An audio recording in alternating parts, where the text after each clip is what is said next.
بسم اللہ الرحمن الرحیم بسم اللہ الرحمن الرحیم۔ السلام علیکم ورحمۃ اللہ وبرکاتہ۔ عزیز طلبہ، آج التبیان فی علوم القرآن کا سبق نمبر 188 ہے،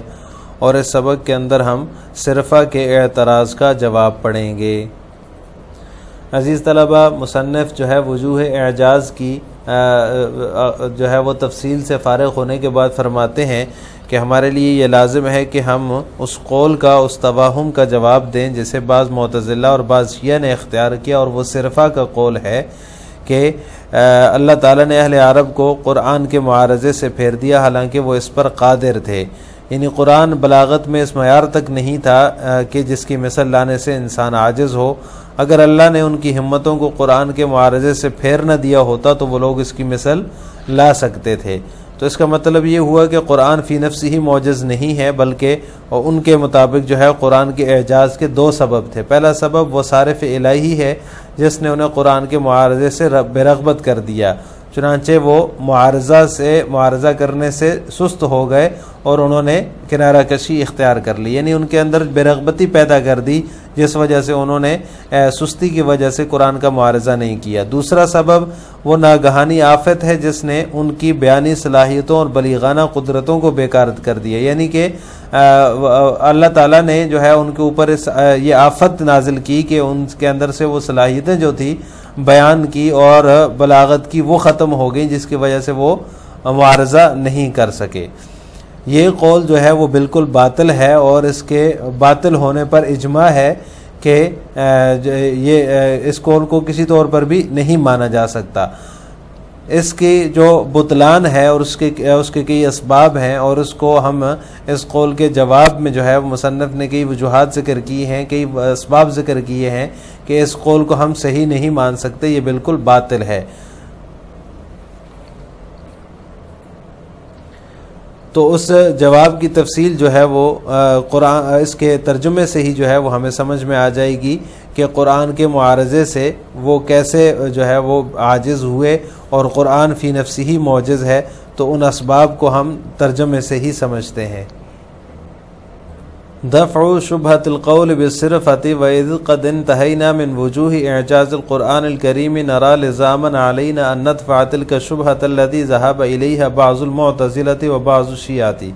وهي شبہۃ القول بالصرفۃ وخلاصتها ان الله عز وجل صرف العرب عن معارضته على حين انه لم يتجاوز في بلاغته المستوی الذي يعجز عنه البشر، ولولا ان الله صرف همهم عن معارضته لاستطاعوا ان ياتوا بمثله الى اخره، فانت ترى اصحاب هذا القول يذهبون الى ان القرآن ليس معجزا بذاته وانما كان اعجازه بسبب امرين: الاول الصارف الالهي الذي زاهدهم في المعارضه فكسروا وقعدوا، الثاني العارض المفاجئ الذي عطل مواهبهم البيانيه وقدرتهم البلاغيه۔ صرفہ کے قول کے شبہ کا جواب، صرفہ کے شبہ کا یا اعتراض کا جواب۔ وَإِذْ قَدْ انْتَهَيْنَا مِنْ وُجُوهِ إِعْجَازِ الْقُرْآنِ الْكَرِيمِ، جب ہم اعجاز قرآن کی وجوہ کے بیان سے فارغ ہو گئے تو ہم پر لازم ہے کہ ہم وہ توہم اور شبہ صرفہ وہ توہم جو ہے اس کا جواب دیں جسے بعض معتزلہ اور شیعہ نے اختیار کیا ہے، اور وہ توہم اور شبہ جو ہے وہ صرفہ کا قول ہے۔ وخلاصتها، اس کا خلاصہ یہ ہے کہ اللہ تعالیٰ نے اہل عرب کو قرآن کے معارضے سے پھیر دیا، باوجود ہے کہ قرآن اپنی بلاغت میں اس کے معیار تک نہ پہنچا تھا جس کی مثل لانے سے انسان عاجز ہو، اور اگر اللہ ان کی ہمتوں کو قرآن کے معارضے سے نہ پھیرتے تو وہ لوگ اس کی مثل لا سکتے تھے۔ تو آپ ان قائلین کو دیکھ رہے ہیں کہ یہ جو ہے ان کا مسلک یہ ہے کہ نفس قرآن معجز نہیں ہے، بلکہ اعجاز قرآن کے دو سبب ہیں۔ نمبر ایک، وہ صارف الہی ہے جس نے انہیں قرآن کے معارضے سے بے رغبت کر دیا تو وہ سست ہو گئے اور کنارہ کش ہو گئے۔ ثانی، دوسرا سبب وہ ناگہانی آفت ہے جس نے ان کی بیانی صلاحیتوں اور بلیغانہ قدرتوں کو بیکار کر دیا۔ وهذا القول بشقیہ باطل لا يثبت امام البحث ولا يتفق مع الواقع وذلك لعدۃ اسباب۔ اور یہ قول اپنی دونوں شقوں کے ساتھ باطل ہے۔ وهذا القول بشقیہ باطل لا يثبت امام البحث، جو بحث کے سامنے نہیں ٹھہر سکتا، ولا يتفق مع القول وذلك لعدۃ اسباب، اور یہ واقع کے مطابق بھی نہیں، اور یہ بطلان کئی اسباب کی بنا پر ہے۔ اولا لو كان هذا القول صحيحا لكان الاعجاز في الصرفة لا في القرآن نفسه وهذا باطل بالاجماع۔ پہلی بات تو یہ کہ اگر اس قول کو صحیح مانا جائے تو اعجاز صرفہ میں ہوگا، یعنی پھیرنے میں ہوگا، نہ کہ نفس قرآن میں، جبکہ یہ بالاجماع باطل ہے۔ ثانيا لو صح القول بالصرفة لكان ذلك تعجيزا لا اعجازا لأنه حينئذ يشبه ما لو قطعنا لسان انسان ثم كلفناه بعد ذلك بالكلام، فهذا ليس من باب العجز انما هو من باب التعجيز۔ القاه في اليم مكتوفا وقال له اياك ان تبتل بالماء۔ دوسری وجہ یہ ہے کہ اگر صرفہ کا قول صحیح ہو تو یہ تعجیز یعنی قرآن کا انہیں عاجز بنانا،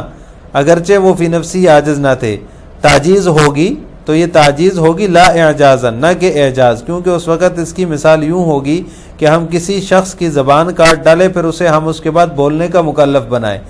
تو یہ عجز کے باب سے نہیں ہوگا بلکہ تعجیز کے قبیل سے ہوگا۔ القاہ فی الیم مکتوفا، ایک نے دوسرے کو دریا میں ہاتھ باندھ کر پھینک دیا اور اس سے کہنے لگا کہ پانی میں بھیگنے سے بچو۔ ثالثا لو كان هناك صارف زهدهم في المعارضة من كسل أو ملل لما وقفوا في وجه النبي الإسلام ولما آذوه وأصحابه ولما عذبوا المسلمين وشردوهم ولما قاطعوا الرسول وعشيرته وحاصروهم في الشعاب حتى أكلوا ورق الشجر ولما فاوضوه وساوموه على أن يترك الدعوة ثم اضطروه الى الهجرة هو واصحابه الكرام الى غير ما هنالك من دوافع وبواعث جعلتم يسلكون كل سبيل للقضاء على الاسلام۔ ثالثا تیسرا سبب یہ ہے کہ اگر وہاں کوئی اکتاہٹ اور سستی کا ایسا مانع اور صارف ہوتا جو انہیں معارضے سے بے نیاز اور بے رغبت جو انہیں معارضے سے بے رغبت کر دیتا تو وہ نبی کریم صلی اللہ علیہ وسلم کے سامنے نہ کھڑے ہوتے اور آپ کو اور آپ کے صحابہ کو نہ ستاتے اور مسلمانوں کو عذاب میں مبتلا اور جلاوطن نہ کرتے،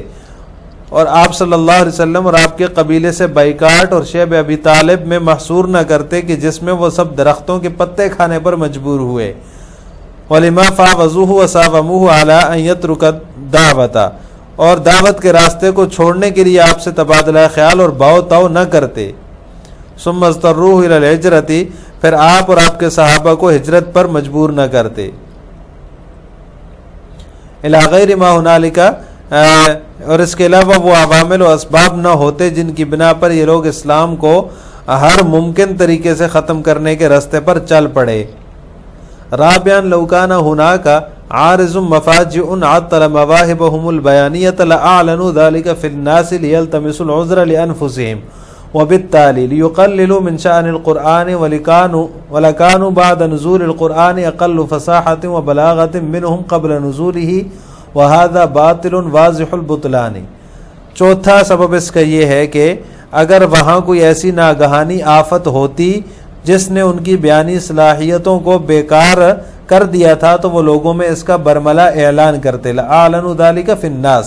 تاکہ وہ اپنے لیے کوئی عذر تلاش کریں اور قرآن کی شان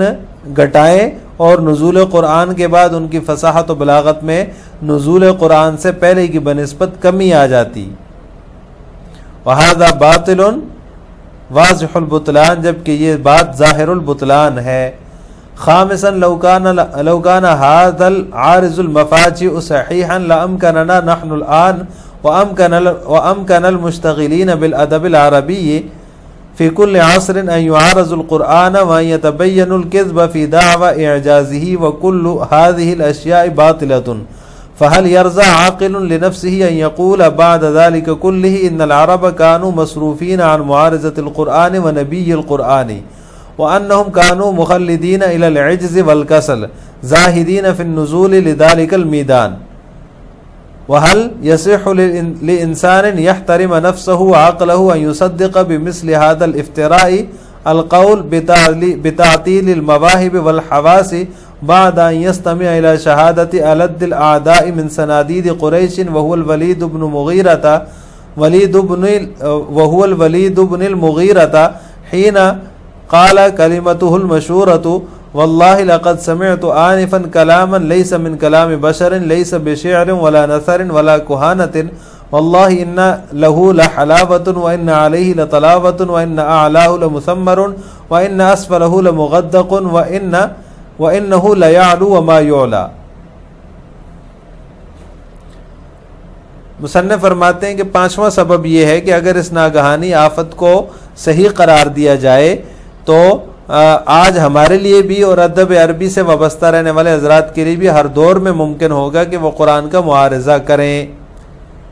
وہاں يتبين الكذب في دعوی اور اعجاز قرآن کے دعوے میں جھوٹ ظاہر کریں جبکہ یہ تمام صورتیں باطل ہیں. کیا ان تمام باتوں کے باوجود بھی کوئی عقل مند شخص اپنے لیے یہ کہنا پسند کرے گا کہ تمام عربوں کو قرآن اور پیغمبر قرآن صلی اللہ علیہ وسلم کے معارضے سے پھیر دیا گیا تھا؟ وَأَنَّهُمْ كَانُوا کیا کسی ایسے شخص کے لیے ممکن ہے جو اپنے نفس اور عقل کا لحاظ کرے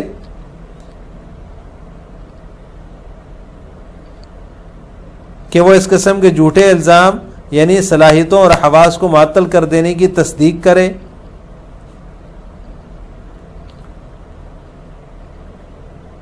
یہاں اس کا یہ جو وَأَنَّهُمْ كَانُوا یہاں سے لے کر لِذَلِكَ الْمِيدَانِ یہاں تک یہ ترجمہ رہ گیا ہے. یہ ہے کہ وہ لوگ عز و کسل کی طرف مائل اور اس میدان میں اترنے سے بے رغبت تھے. وَهَلْ يَصِحُّ لِلْإِنسَانٍ يَحْتَرِمَ نَفْسَهُ وَعَقْلَهُ اس کے بعد یہ ترجمہ آئے گا کہ کیا کسی ایسے شخص کے لیے ممکن ہے جو اپنے نفس اور عقل کا لحاظ رکھے کہ وہ اس قسم کے جھوٹے الزام یعنی صلاحیتوں اور حواس کو معطل کر دینے کی تصدیق کرے؟ بعد ان یستمع الی شہادت الد الاعداء من صنادید قریش بعد ازی اس کے کہ اس نے سرداران قریش میں سے سب سے سخت ترین دشمن ولید بن مغیرہ کی شہادت و گواہی کو سن لیا ہو کہ جب اس نے اپنا یہ مشہور قول کہا واللہ لقد سمعت آنفا بخدا میں نے ابھی ایک ایسا کلام سنا ہے جو نہ کسی انسان کا کلام ہے اور نہ ہی وہ شعر ہے اور نہ ہی اس کاہنوں کا کلام ہے. واللہ ان لہ لحلاوۃ اللہ کی قسم اس میں غضب کی شیرینی ہے اور بلا کی رونق ہے. وان اعلاہ لمثمر اور اس کا اوپر والا حصہ پھلدار ہے اور اس کے نیچے والا حصہ شاداب ہے. وانہ لیعلو وما یعلی اور یہ کلام غالب رہتا ہے مغلوب نہیں ہوتا. والفضل ما شہدت به الاعداء اور فضیلت وہی ہوتی ہے جس کی گواہی دشمن دے. واختم هذه الكلمة بما ذكره العلامة القرطبي في تفسيره الجامع لأحكام القرآن حيث قال فهذه 10 وجوه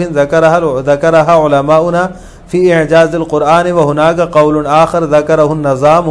أن وجه الإعجاز هو المنع من معارضته والصرفة عند التحدي بمثله وأن المنع والصرفة هو المعجزة دون ذات القرآن وذلك أن الله تعالى صرف هممهم عن معارضته مع تحديهم بأن يأتوا بسورة من مثله وهذا فاسد لأن إجماع الأمة أن القرآن هو المعجز فلو قلنا إن المنع والصرفة هو المعجز لخرج القرآن أن يكون معجزا. والصحيح أن الإتيان بمثل القرآن لم يكن قط في قدرة أحد من المخلوقين ويظهر لك قصور البشر في عجزهم عن الإتيان بمثل سورة من أقصر سور القرآن مع التحدي اللاذع. مصنف فرماتے ہیں آخر میں علامہ قرطبی رحمہ اللہ کے کلام کو جو انہوں نے تفسیر الجامع لأحکام القرآن میں ذکر کیا ہے بیان کر کے اپنی بات ختم کرتا ہوں. وہ فرماتے ہیں تاہم یہ 10 وجوہ ہیں جنہیں علماء نے اعجاز قرآن کے سلسلے میں بیان کیا ہے اور اس مقام پر ایک دوسرا قول بھی ہے جسے نظام معتزلی نے ذکر کیا ہے کہ اعجاز کی وجہ قرآن کے معارضے سے منع کرنا اور اس کی مثل لانے مثل لانے کے چیلنج کے وقت لوگوں کو پھیرنا ہے اور معجزہ منع کرنا اور پھیرنا ہے نہ کہ نفس قرآن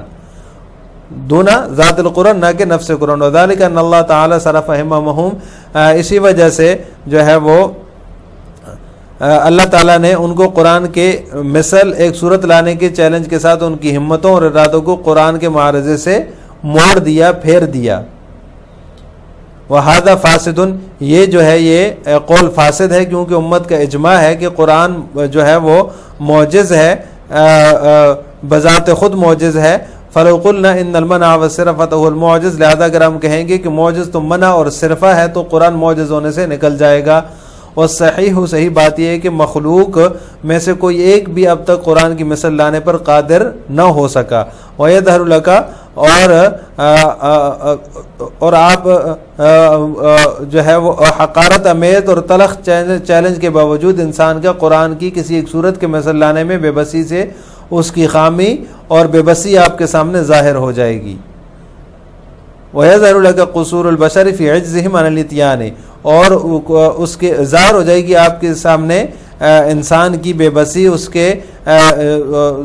قرآن کی سب سے چھوٹی صورتوں میں سے کسی چھوٹی صورت کے ساتھ مثل لانے سے عاجزی میں، مع التحدی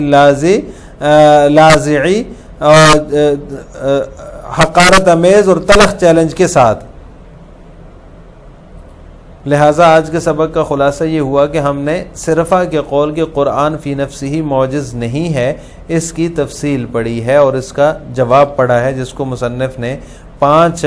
جو ہے وہ شقوں کے اندر جواب دیا ہے کہ ان کا یہ قول کس کس وجہ سے اور کس کس سبب کی وجہ سے یہ صحیح نہیں ہے کہ قرآن بذات خود معجز نہیں ہے بلکہ صرفہ کی وجہ سے معجز ہے، حالانکہ اجماع ہے کہ قرآن کریم بذات خود معجز ہے۔ یہ قول بالکل باطل ہے اور اس کے بطلان کی 5 وجوہات مصنف نے ذکر کی ہیں۔ السلام علیکم ورحمۃ اللہ وبرکاتہ۔